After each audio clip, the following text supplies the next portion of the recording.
Hey everyone, Kiwi Crypto Miner here. Welcome into another YouTube video. In this video we're testing Dynex on pretty much every GPU that I have. And before we crack into the video, I'll just like to mention the donation link down in the description if you'd like to contribute to purchasing GPUs for the channel. Hopefully that money will go towards one of the new 7000 series GPUs when some of the lower tier ones start coming out. So yeah.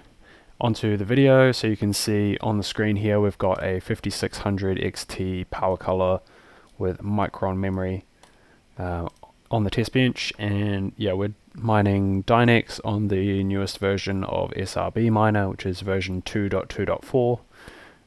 If there's newer versions, like when you're watching this, then obviously you want to upgrade to the newest version, because pretty much every version that comes out is just getting more and more efficient and higher hash rate. So yeah, these are the settings that I've got for this card, for the 5600 XT. Yeah, all shown there. And I'll show the miner screen. Some people like to see the inside of the miner screen, so I'll show you guys that. Although not many people are probably looking at doing the 5600 XT, I just thought I'd test it on this algorithm because I had the time to, and that's about the only reason. So yeah, then we've got the results here. They're all up to date. All, even including the NVIDIA cards, are the most efficient on SRB miner, which is unusual.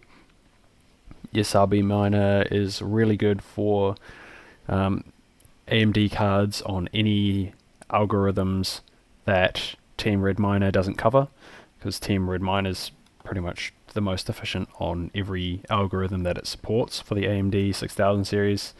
But yeah, obviously Team Red Miner does not support Dynex, so SRB miner is the most efficient. Sorry, I realized I forgot to change that to a 4, but it's definitely been tested on the most current version. Yeah, and if you have one of these cards, obviously you can copy these settings. The settings are over here on the right. And I've already done a video actually on the NVIDIA cards. It was my last video, so if you wanted settings for those, it's also shown in my last video on how to where to put the numbers for this, like core offset and the memory clock and stuff, so you can look at the last video for that. And yeah, in this video I've retested all of the AMD cards, and we were looking at a very big gap last time because I was at version 2.2.2 for all the 6000 series cards, which had them at much lower efficiency. But you'll see there's still actually quite a big difference in efficiency. So the most efficient of the AMD cards is 21.9, whereas the most efficient for the NVIDIA cards is 29.3. So it's quite a big difference. And then yeah, the lowest of the NVIDIA cards is 23.38. So still higher than the most efficient on the AMD side. So yeah, NVIDIA cards are more efficient on Dynex than AMD cards are at the moment. I don't know if that's due to them just being better powered for the cards, like maybe something to do with the hardware itself, or whether it's due to the miner not being quite optimized for it, or potentially the algorithm just favoring specific cards. Could be any of those. I'm not looking at the programming side of it, so I'm not actually too sure. But yeah, you can see that the cards that are good on it obviously are the 3070, which is pretty much good on everything. The 3080 is pretty decent, 3060 Ti, A2000, and the 6600 and 6600 XT aren't too bad. But yeah, anything after that, it kind of just gets a little bit pointless, because yeah, the 6700 XT down at 17.17, there's quite a big gap from 29.28. Like it's not really worth it by that point, to be honest. And these two 5000 series cards is pretty much no point at all unless you've got really cheap or free power, which I do not. I'm currently at 0.13 US dollars per kilowatt hour.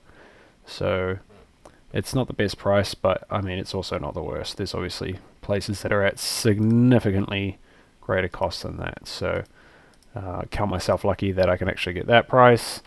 but I also do have to pay a reasonable amount as the fixed daily price in order to get that.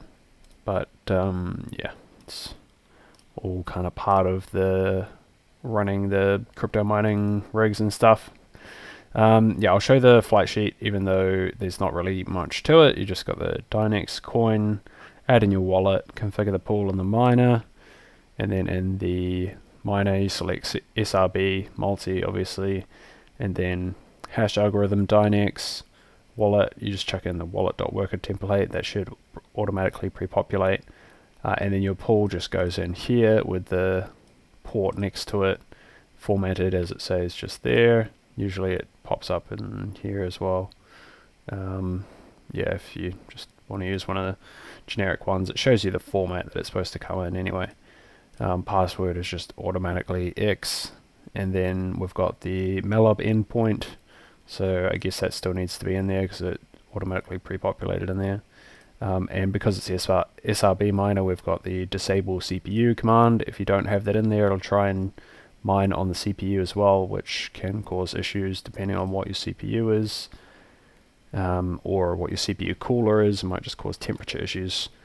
And yeah, obviously 2.2.4 is the latest version, but if you're looking for settings in the future when that's no longer the most recent version, you should always use the most recent version because it might be even more efficient again. So yeah, just keep that in mind. And yeah, so this is all the settings again, and that's pretty much all I've got for this video. So leave a like, comment, and subscribe to support the channel, and have a great rest of your day. See ya.